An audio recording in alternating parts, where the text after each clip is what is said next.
Le cadavre du jeune chanoine commença à être picoré par les corbeaux avant d'être découvert. Il gisait juste sous la fenêtre de l'aile nord du palais papal, les bras écartés, le visage vers le haut, avec une tache sombre de pourriture sur le bas-ventre. Selon le rapport du magistrat de la ville, les yeux étaient arrachés, la langue manquait, il y avait des marques autour du cou, mais pas de la corde, mais comme des doigts. Sur son dos, une inscription brûlée, pas de lumière, mais du puce. Il n'a jamais été enterré, le corps n'a jamais été approché, il a disparu du jour au lendemain. Au printemps 1348, on commence à parler en Avignon, non pas du Saint-Siège, mais de pourriture. D'abord, dans le quartier bas du Rhône, les ouvriers du port commencent à mourir. Des taches dans le cou, du sang dans les oreilles, puis des ténèbres dans les yeux et la mort en 2 jours. Le pape Clément VI n'est pas descendu de sa chambre depuis des semaines. La version officielle veut qu'il ait prié. Selon le valet de chambre Jean Fournet, sa sainteté s'est réveillée en hurlant, exigeant qu'on recouvre les fenêtres de goudron sous prétexte que la lumière est contaminée. Les fenêtres ont été condamnées. Dans les mêmes jours, les visions commencent. Un moine nommé Théodore, qui travaillait au scriptorium, affirma avoir vu un soleil noir brûler au-dessus de la cathédrale Saint-Rufus. Le 3e jour, il arracha sa soutane et s'enfuit au cimetière, où, selon des témoins oculaires, il déterra des cadavres et les plaça sur sa poitrine. Il fut pendu. Avant de mourir, il a dit « Il est déjà là ». Il était sous Ponce Pilate, il entre dans la poussière. Selon les rapports officiels de la garde papale, des hommes étranges ont commencé à se présenter aux entrées de la résidence, avec des sacs de cendres, des découpes sur la peau et des yeux trempés dans du lait. L'un d'entre eux a forcé l'entrée, a atteint le 2e escalier et a crié « La lumière est pourrie, la lumière est pourrie. Vous nourrissez les morts avec de la lumière. » Il a été poignardé. Papa n'a pas réagi. Même à cette époque, il ne mangeait pas de nourriture solide et ne buvait que du vinaigre et du vin chaud dilué avec de la poudre de champignons broyés. Selon les archives du médecin Benoît de Marche, Clément commença à avoir irritation de la langue, sang des gencives, transpiration abondante avec odeur de planches avariées et d'huile rance. Dans le dos, des ulcères. 3 d'entre eux sont ouverts. Le pus à l'intérieur, de couleur brun foncé, sentant la peau pourrie. Un jour plus tard, 2 autres ulcères sous les bras. Température supérieure à la normale, respiration rapide, urine noire. Les domestiques commencent à partir.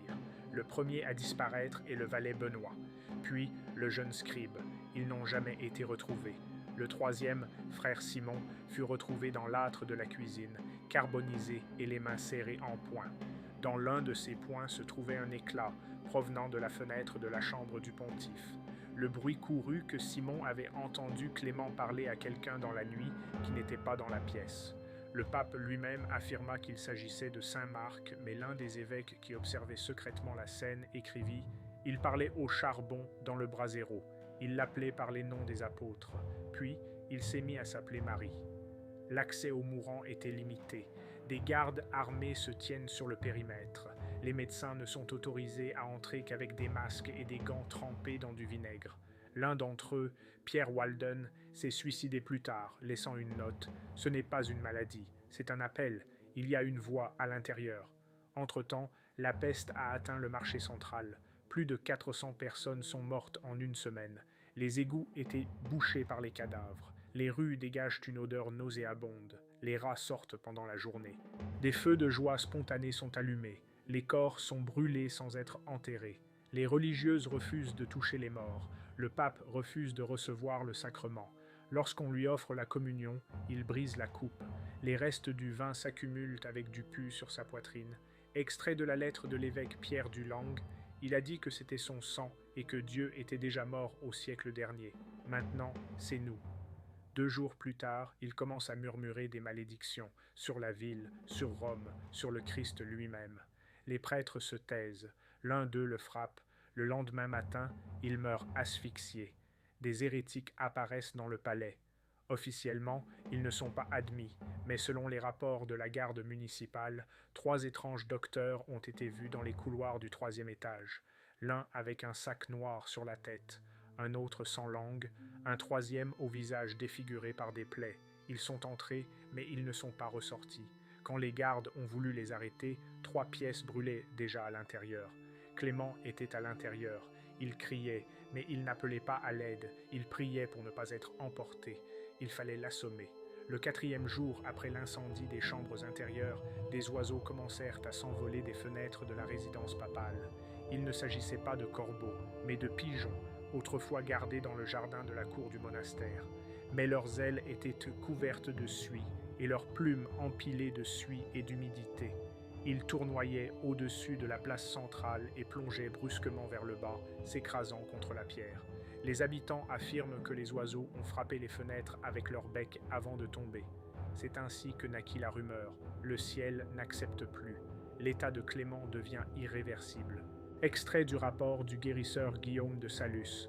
Le front est carbonisé, les cheveux sont tombés, dans l'œil gauche, une plaque de couleur trouble, des ulcères sur la poitrine suintent continuellement. Les plaies du cou font un bruit de craquement comme si du sel y était gelé. Papa hurle dans son sommeil, parle souvent à son frère inexistant, demande qu'on lui donne un arbre consacré, soi-disant pour l'enfoncer dans sa chair. Il refuse l'eau.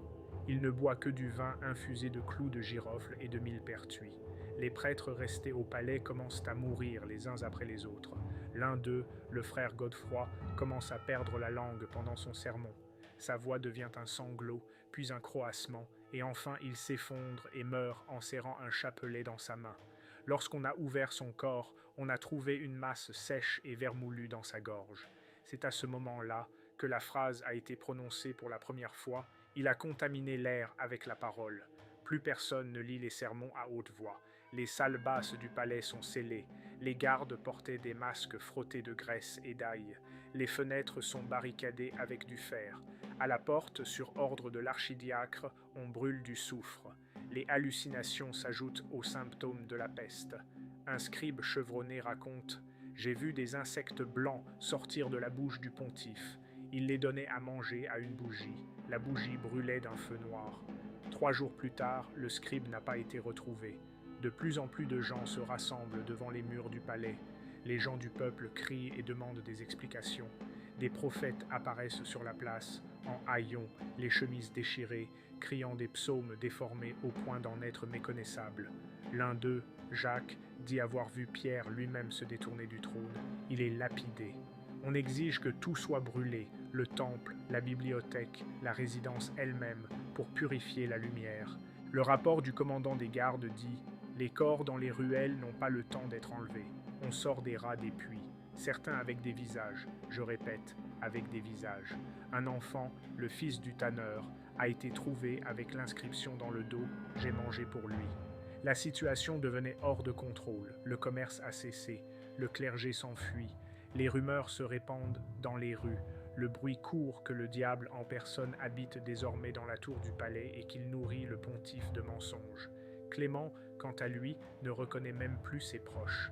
Dans l'un des journaux d'un serviteur, on peut lire « Quand je suis entré, il riait. Sur le sol était étalée une peau, sur le sol. Il la ramassait avec ses ongles. Il disait qu'il essayait de découvrir la vérité.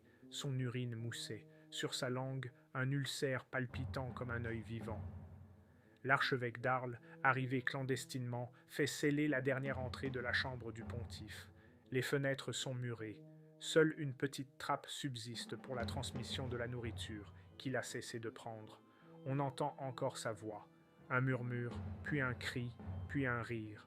La dernière inscription dans un rapport de la confrérie de Saint-Laurent était « Il dit qu'il est maintenant une lumière, que le pu était la vérité, que la lèpre était le chemin, et que quiconque était propre ne méritait rien d'autre que la douleur. » En ces mêmes jours, une peste animale s'est déclarée à Avignon. Les chiens hurlent dans la nuit, les chats disparaissent. Des enfants naissent morts, certains sans yeux. Il y avait une odeur amère de brûlé dans l'air, même s'il n'y avait pas d'incendie. Les gens disaient qu'il y avait de la fumée au-dessus de la ville, qu'on ne pouvait pas voir. Un paysan de la banlieue nord a cloué une pancarte à la porte de la résidence. « Vous avez mis la peste sur le trône. Maintenant, enlevez la couronne du crâne. » Au milieu de l'été, Avignon est entouré d'un anneau de vide. Toutes les routes menant à la ville sont bloquées, non par ordre, mais par peur. Les villages situés le long du Rhône brûlent leurs maisons. laissant des cendres à la place des panneaux indicateurs, et taillent des croix dans les troncs d'arbres, espérant ainsi arrêter le souffle d'Avignon. Les marchands ne viennent plus, les ambassadeurs ne répondent plus. Même Rome refuse de recevoir des messagers s'il y a une goutte de poussière d'Avignon sur leurs bottes. À l'intérieur de la ville, une deuxième vague a commencé. Cette fois, ce n'est pas la peste, mais la famine. Les entrepôts sont vidés, le grain pourri, la viande est couverte de vers avant l'aube. Les gens ont commencé à tuer des animaux dans leurs maisons, à faire bouillir leur peau, à mâcher leurs chaussures. Certains d'entre eux ramassent du pu dans les rues pour goûter ce qu'ils goûtent. Une vague de suicides a commencé. Des cadavres ont été suspendus aux grilles de l'église Sainte-Agnès. Au-dessus de leur tête, des pancartes disaient « Il est en nous ». Le pape Clément n'a plus jamais bougé. Selon les rapports du dernier serviteur qu'il a observé à travers une étroite fenêtre, ses jambes étaient noircies, sa peau se séparait de ses os, et un liquide noir avec des mouchetures de cendres s'écoulait de ses blessures. Sa voix est devenue méconnaissable. Il ne chuchotait plus, il chantait. La mélodie ne ressemblait à aucun air d'église connu. On a essayé de l'enregistrer. Tous ceux qui l'ont entendu ont perdu le sommeil. Un moine s'est jeté du haut d'une tour, laissant la phrase suivante « Il chante pour que ceux qui croient meurent ». Le 3e jour de juillet, une confrérie de 8 hommes en soutane blanche sans un signe arrive à Avignon. Sur ordre de l'archevêque de Toulouse, ils sont reçus par le pontife. Le projet initial était d'accomplir le rite du grand bannissement, interdit mais autorisé en cas d'hérésie extrême.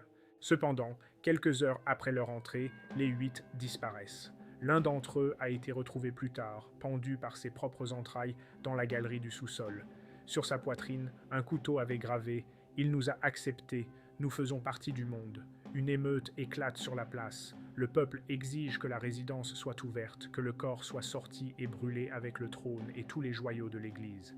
Mais il ne reste au palais que 8 gardes armés et un vieillard aveugle qui prétend avoir entendu le pape parler au soleil, debout dans l'eau, qui n'est pas là. Il fut alors décidé de procéder au dernier rite. Un vieil inquisiteur, le frère Raymond Arche, qui avait déjà participé à la purification d'un couvent à Castres, où, selon les archives, des serpents avaient été trouvés dans le corps des religieuses, fut appelé pour accomplir le rite. Raymond passa exactement une nuit dans les appartements de Clément. Au matin, 2 survivants le font sortir. Il était gris, vêtu de noir, et ses yeux étaient gelés brûlés. Il parle doucement. Ce n'est pas une personne, c'est un lieu, c'est une accumulation. Il est le résultat de tout ce qui n'a pas été confessé. S'il est mis en œuvre, nous l'emportons plus loin. Il doit rester ici. Prenez racine, laissez-le descendre. Les quartiers du pontife sont en permanence murés. Ils sont recouverts de chaux, puis de briques, puis de plomb. Tous les couloirs y menant sont démantelés. Le nom de Clément VI est supprimé de tous les registres paroissiaux. La liste papale le mentionne comme mort en transit, sans date de décès. Personne ne s'assoit sur son trône pendant encore 2 ans. Entre-temps, la maladie s'est arrêtée, brusquement, comme si on avait coupé un fil. La peste disparaît, l'air s'éclaircit, les oiseaux sont revenus, les rats ont disparu. Mais la ville n'a pas repris vie, les gens ont cessé de parler, ils ont prié en silence, les cérémonies se sont arrêtées. Les cloches ne sonnaient plus. On pensait que le son pouvait réveiller ceux qui étaient enfermés. Un seul enfant est né au cours de ces mois, une fille sans pupille. Le 3e jour de sa vie, elle a commencé à parler. Sa première phrase, enregistrée par la sage-femme, était la suivante. Il regarde à travers la poussière. La 2e année, après le murage des chambres de Clément VI, un légat papal de Pérouse se rendit à Avignon, accompagné de 20 moines, 6 scribes, 4 soldats et 2 médecins. Il était accompagné de 20 moines, 6 scribes, 4 soldats et 2 médecins. Le but de cette visite était de rétablir l'ordre spirituel et l'affirmation de la pureté, La ville les accueillit en silence. À la porte, on leur remet une corbeille de pain pourri et un morceau de cire séché dans lequel on a enfoncé une dent humaine. Le légat n'entre pas. D'abord, pendant 2 jours, il se tint devant la porte, en prière. Le 3e jour, il envoie une lettre. Il demande que les chambres fortifiées soient ouvertes pour les purifier de la peur. Il ne reçoit aucune réponse. La 4e nuit, son corps est retrouvé à genoux, en posture de prière, face à la résidence. Du sang coulait de ses oreilles, des cendres à la bouche, une brûlure en forme de clé sur la poitrine, mais l'autopsie commence. Les bâtisseurs de Narbonne arrivent clandestinement, accompagnés d'un moine supérieur. Le travail est lent. Le plomb coulé sur les bords des murs commence à faire des bulles dès le soir du premier jour. Le troisième jour, la couche inférieure est percée et derrière elle se trouve un vide. De la vapeur s'en échappe. L'un des maçons a suffoqué sur place. Sa peau était couverte de taches comme des brûlures, bien que la chaleur n'ait pas été. L'autre est devenu fou, répétant « Il m'a vu respirer, il compte nos respirations ». Le travail a été arrêté. Une semaine plus tard, les rêves ont commencé. Ceux qui vivaient à moins de 20 pas du palais commencèrent à se plaindre de la même vision. Une pièce poussiéreuse dans laquelle se trouve une chaise et, à l'intérieur, une silhouette couverte de bandages qui regarde le sol. Elle appelle, pas avec des mots, mais avec son souffle. Les prêtres ont décrété un jeûne. Les gens ont cessé de parler la nuit. Ils allument des bougies. Les gardes ont renforcé leur surveillance, mais personne ne s'est approché du bâtiment. Seuls les chiens hurlent sous les fenêtres. Bientôt, 2 hommes arrivent à Avignon, une confrérie d'hommes silencieux. Leurs visages étaient encapuchonnés, leurs bouches cousues avec un fil grossier. Ils ne parlent pas, ils écrivent. L'un d'eux a laissé une inscription sur une pierre de la porte. C'est un nœud, ne le défaites pas. On les laisse entrer. Ils passent 12 jours dans la résidence. À la sortie d'une des caves, ils ne trouvèrent qu'un mot griffonné avec un ongle. Il n'est pas parti. Il est dans la pierre. Il est poussière en nous. On ne les a plus jamais revus. Un conseil spirituel secret est alors convoqué. 7 hommes, dont les archevêques d'Arles, de Béziers et de Carcassonne. Leur décision, laisser le palais fermé à jamais, mais ne pas le détruire, pour ne pas divulguer ce qu'il contient. Un acte spécial est rédigé, l'oubli pour le salut. Il interdit de mentionner le nom de Clément VI dans les sermons, les chroniques et les prières. Ses images sont grattées, ses livres brûlés. Dans les archives du Vatican, des pages sont arrachées. Même dans la liste des pontifes, il est désormais étiqueté « rejeté ». Mais les murs respirent. Les gardes en faction devant la résidence écrivent ces lignes. Un jour, à l'aube, leur poste est resté sans réponse. À l'intérieur, ils ne trouvèrent que des boucles de ceinture en bronze et un seul sac de terre, chaude, humide, sentant le soufre. Après cela, plus personne n'était de service à l'intérieur. Il n'y en avait qu'à l'extérieur de la place. Tandis que les autorités de la haute église tentaient de rétablir l'ordre, un nouveau culte se développait au sein de la population, celui des enfants de la vraie lumière. Ils se réunissaient dans les caves, brûlaient de l'encens, s'enduisaient le visage d'argile et de cendres, priaient sans mots, regardaient dans les murs. Selon les rapports de la garde de la ville, ils gravaient les mots des psaumes sur leur peau, mais dans un ordre déformé. Leur hymne se résumait à des soupirs. Lorsque l'un d'entre eux, un adolescent nommé Jules, a été appréhendé et interrogé, il n'a fait que sourire. Dans sa cellule, il est un mort étouffé, laissant une inscription sur le mur. « Je ne suis pas le dernier, je suis le deuxième. Le premier est à l'intérieur. » Avignon n'est donc plus une ville. Elle est devenue une coquille. Les gens continuent à vivre, mais ils ne respirent pas librement. L'eau des puits avait une odeur de poussière mouillée. Le feu des bougies fumait comme s'il était vieux. Les pierres avaient des taches que ni le sel ni le feu ne pouvaient effacer. La ville était devenue un lieu où la lumière ne nettoyait plus, et les reflets dans le verre restaient parfois même après le départ d'un homme. À l'automne 1350, Avignon est officiellement abandonnée. La décision fut prise à Rome, à huis clos, avec la participation de 4 cardinaux et d'un représentant laïque de la cour royale. La ville n'est plus considérée comme le siège du Saint-Siège. Le message envoyé ne commençait pas comme il se doit par « office de l'Église », mais par « à ceux qui sont encore capables d'entendre ». Les limites de la ville furent marquées par des pierres recouvertes de plomb. Depuis, pas un seul chariot n'est entré. Le commerce a cessé. Les bateaux du Rhône n'ont pas accosté au quai. Les terres qui les entourent sont désertes. Les anciens villages ont été remplacés par des buissons épineux qui sentent le soufre. On disait que tout en Avignon vieillissait plus vite. Le pape Innocentie, qui monte sur le trône 2 ans après les faits, demande des explications. La réponse qu'il reçut fut brève, scellé, inutile, dangereux. Il ordonne alors une mission secrète, envoyer un émissaire spécial à Avignon, sans l'annoncer officiellement. Il s'agit de l'évêque Matteo de Todi, un homme sans âge, mais connu pour son engagement impitoyable en faveur de la vérité. Il arrive sur la rive nord du fleuve en automne, accompagné d'un serviteur. Il n'alla pas jusqu'à la ville elle-même, mais entra par une ancienne catacombe. La catacombe qui mène sous le palais a été oubliée. Elle n'a jamais été nettoyée, jamais scellée. À l'intérieur, il y avait des tombes en ruine, des restes d'ossements, des traces d'anciens fugitifs dont les corps n'avaient jamais été retrouvés. Selon le serviteur, Matteo avançait avec une torche, murmurant des prières à chaque pas. Au bout de 3 heures, ils atteignirent la brèche inférieure, où la maçonnerie était neuve. Un liquide y suinte, épais, presque noir. Il sent le vinaigre et la pourriture. Matteo ordonna d'ouvrir 3 briques. Derrière elles, il y avait un vide et un escalier. Ils montèrent. Ils entrèrent dans la salle. Tout était en place, la chaise, les murs, le sol calciné. Dans un coin, des bandages séchés. Le plafond est fissuré, comme sous l'effet d'un coup. Au centre de la pièce, des traces de griffes. Le domestique écrira plus tard dans son témoignage « J'ai senti que la lumière ici n'est pas vivante, elle ne réchauffe pas, elle fixe. » Matteo a ordonné que tout soit documenté. Il prend lui-même des notes. Pendant 3 jours, ils examinent le hall, les pièces voisines, les restes de la bibliothèque. Dans l'une des pièces, ils trouvèrent des ossements, tordus, comme s'ils avaient été soumis à une pression extrême. Sur le mur, une prière est griffonnée à l'envers. Le 3e soir, le serviteur entend une voix. Elle ne venait pas de la chambre, mais de l'intérieur de sa tête. Elle disait « Tu respires pour lui ». Le serviteur commença à se déchirer la peau. Matteo resta. Il ordonne que la porte soit fermée de l'intérieur. La dernière note de son journal. Il n'est pas parti, il a grandi.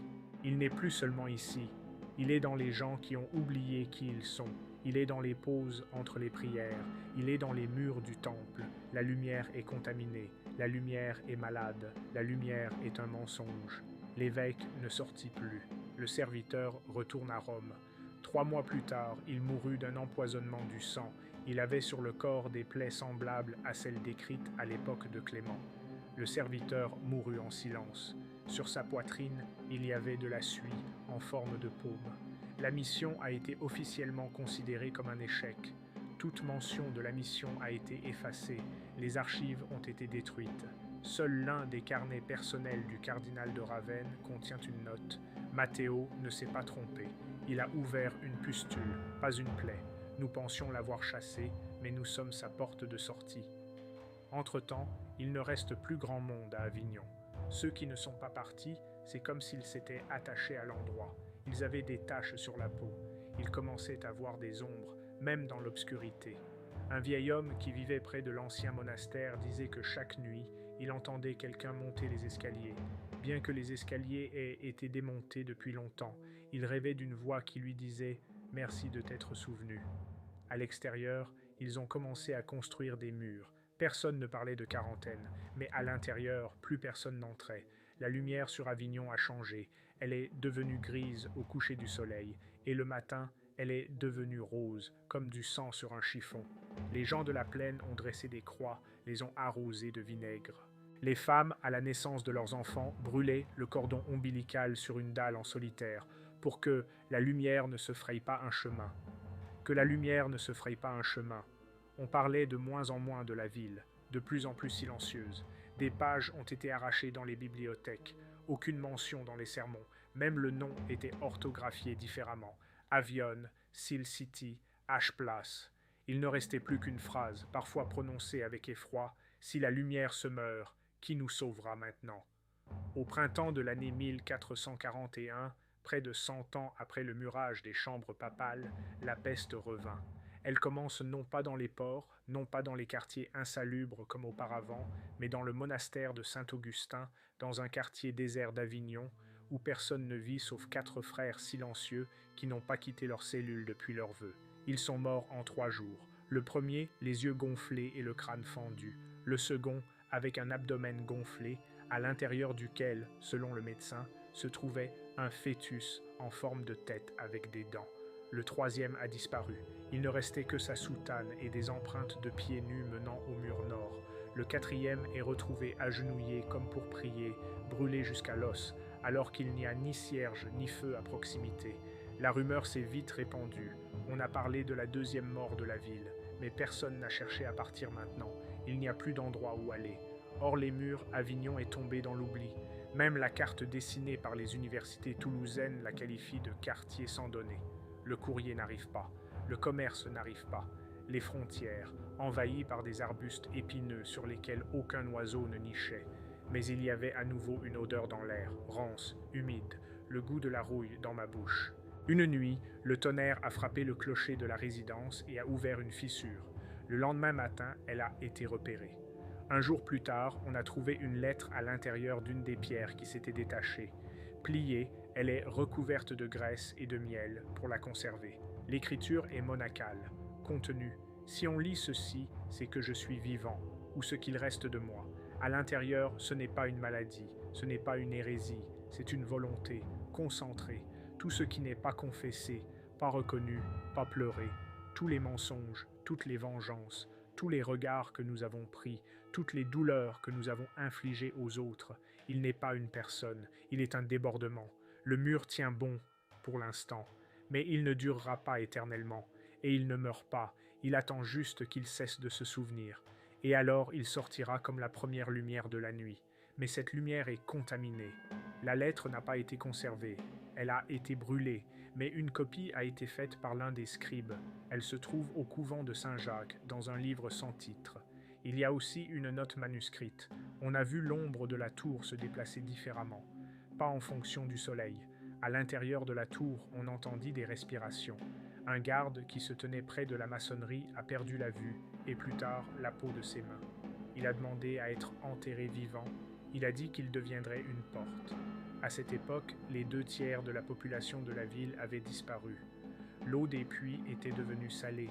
Les toits des maisons étaient recouverts d'une patine blanche, comme du givre, mais la peau brûlait quand on la touchait. L'un des prêtres restants, le père Basile, annonça qu'il devait dire la dernière messe. Personne ne l'a entendu. On l'a retrouvé derrière l'autel. Il était allongé face contre terre et toute la chair de son dos avait été tranchée comme par un couteau. Sur le mur derrière lui, écrit avec du sang, « Les silencieux ne sont pas sauvés ». Puis, comme si tout s'était soudainement figé, la maladie a disparu. Les gens qui n'étaient pas morts ont survécu. L'eau est redevenue claire. Mais personne n'a repris sa vie d'avant. Les fenêtres ne se sont plus jamais ouvertes. Les cloches ne sonnèrent plus. Les enfants sont nés sans nom. On les appelait simplement « ils ». À chaque question sur le passé, on répondait brièvement « C'était, je ne m'en souviens pas ». C'est ainsi qu'Avignon s'est retrouvée hors du temps. Elle n'est plus dessinée sur les nouvelles cartes. Les documents de l'Église disent qu'il s'agit d'un lieu où il ne faut pas intervenir. Le dernier recensement fait état d'une 30aine de personnes, tous silencieux, sans lignée, sans profession. Plus tard, l'un d'eux, mourant, a murmuré « Bientôt, la lumière reviendra », mais elle cherchera ceux qui ont regardé dans les yeux. 3 ans plus tard, à Toulouse, un garçon né avec des yeux noirs et dépourvu de pupilles commence à peindre Avignon. Pas de carte, pas d'indice, pas de leçon. Il dessine une tour, et l'escalier, et la chaise, et les traces de griffes. Il ne savait pas d'où cela venait, mais un jour, en regardant par la fenêtre, il dit à sa mère « La porte va bientôt s'ouvrir, parce qu'il y a de plus en plus de lumière.